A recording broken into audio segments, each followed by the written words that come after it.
Hey guys, thank you for joining me today. Where I am, it's September, it's getting colder, I can smell autumn in the air. It makes me so happy. I'm an autumn baby, so I've always loved autumn a lot. And it also just, there's this overwhelming feeling deep inside that is just wanting to come out.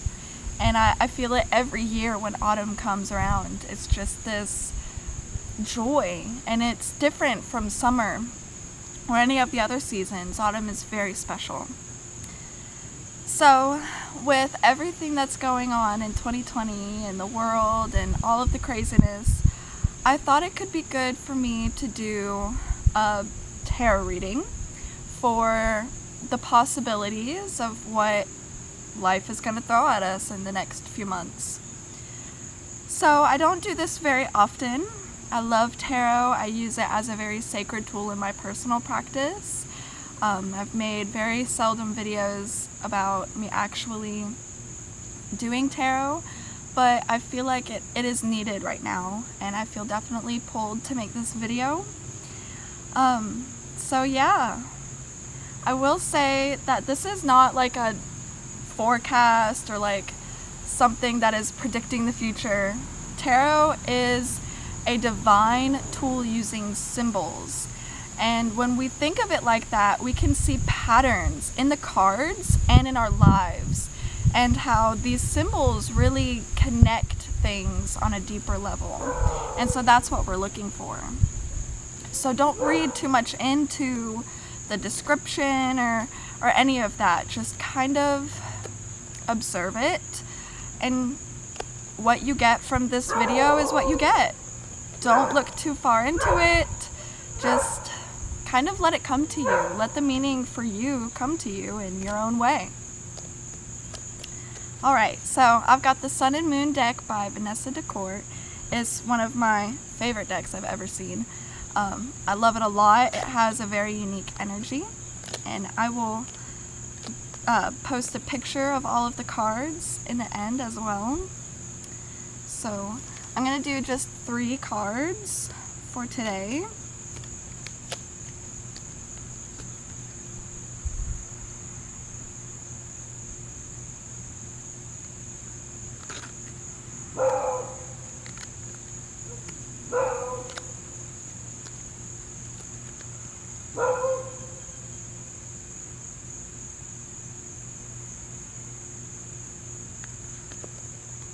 All right.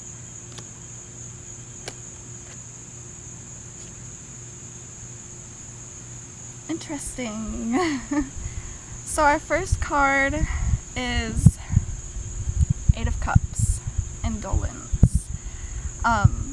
There's the big beautiful moon. I think that's pretty significant, especially in the fact that the moon deals with like shadow work and inner work and emotions. Water, cups is definitely the water element in tarot. So I feel like this is definitely pointing towards we need to look in. And I've been getting this message like this whole pandemic: turn inwards, honor your emotions, accept them, don't just dwell in them, of course, but be with them. Let them be with you as you go on.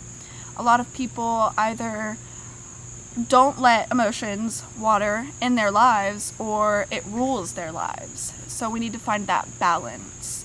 And the 8 of Cups, I feel like it's gonna get crazy. Like the next few months, it's just going to be overwhelming. And the need for emotions and femininity, fluidity, it's going to be more and more apparent to us, especially as we hit November and then go into winter. It's going to be a mess. The world is a mess right now. We all are individually a mess right now. So we have to look to the moon, to the shadows, to our inner shadows and the shadows of the world and in the system and what's wrong with it, and how we can balance logic and emotions to make a new world. So our next card is 9 of Pentacles, gain. There's the sunflowers, which I think is really significant. I've actually connected with sunflower energy a lot recently. I just made a sunflower flower essence, and it's just like really speaking to me. And I feel like this also has to do with our emotions, and once we get all that, then we can finally kind of get our solar plexus aligned and be able to shine like the strong, radiant sunflowers that we are. And we won't be able to gain our normality back in this world if we don't do the inner work. I keep seeing billboards of, we want to go back to a healthy, normal life. And while yes, we do, everybody wants to go back to normal, everybody wants the country to open back up again, everybody wants everything to open back up again. But what is going back to normal actually going to bring us? What are we going to gain from us returning back to the way things were? Nothing. Suffering, yeah. But if we don't work on our emotions, then there will be nothing for us to gain. And so that's really where balance comes in. We can't go back to the way things were. That's not going to happen. Too many people are waking up. Too many people are seeing that each of us are radiant and strong and powerful, and that the system wants to suppress that power within us. So in order for us to gain, we need to move forward. We need to think of a new world and create it from a place of balance and love, positivity. Okay, so our last card is Queen of Swords. So there's some butterflies, and she's holding a mask, which I think is also very symbolic. Swords is like the element of air, logic, and reason. And so I think it's funny how we have cups, pentacles, and air, because that's like 3 of the elements, and those need to be in balance. And so we have to balance logic, swords, with cups, emotions, in order for us to gain material, pentacle, happiness. So the Queen of Swords is really that balance of masculine, logical energy and like nourishing the left brain. So I really feel like our society is like total King of Swords, like patriarchal.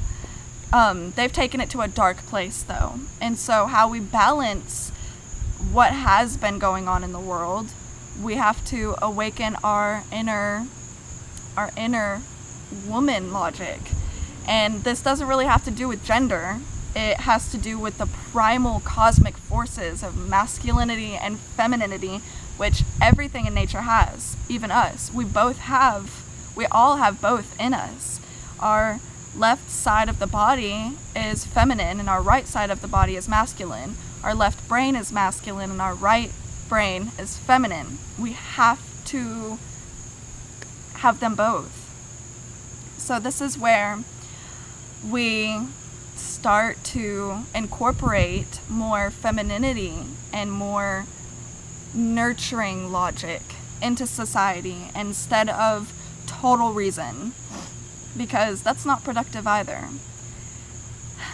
And when I look at this, I see the butterflies as transformation, and how are we going to transform within ourselves so we can in turn transform the world at large. But it starts within us. It starts with the choices we make every day, what we put in our bodies, what we consume with our minds, all of this, and what we do with ourselves and our time, that matters. It does. And also when I'm looking at this, I feel a sense of balance and comfort, and how it's just, we have to get through this. We have to sit with the pain. We have to. Like with the Black Lives Matter movement, a lot of white people are trying to just ignore it and push it down. That's not dealing with it. That's not. White people, colonizers, have inflicted so much pain onto so many. And we are just now dealing with it. We've been repressing it, putting it down, and it's not going to work anymore.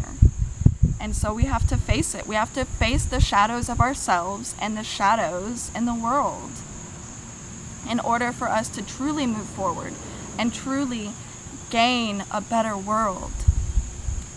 Growing up, I always thought it was the norm that the world was horrible. Like, everything sucked and that's just the way it is.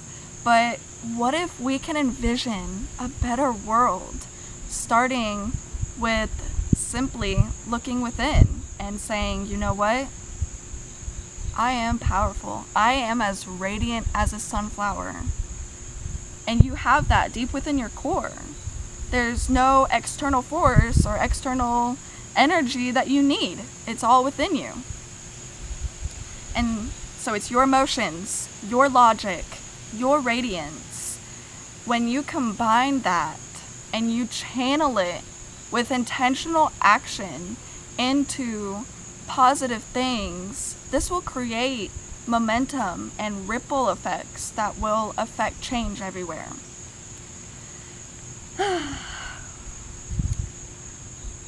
There's not much more I can get from these cards right now, but I will post a picture of these three in the post and see if you can get more from it for yourself. And I hope that this inspires you.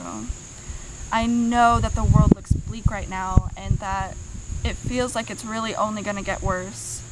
But just know that it gets worse before it gets better, and that no matter how bad the world gets, you can make a simple change within yourself to make it all worthwhile.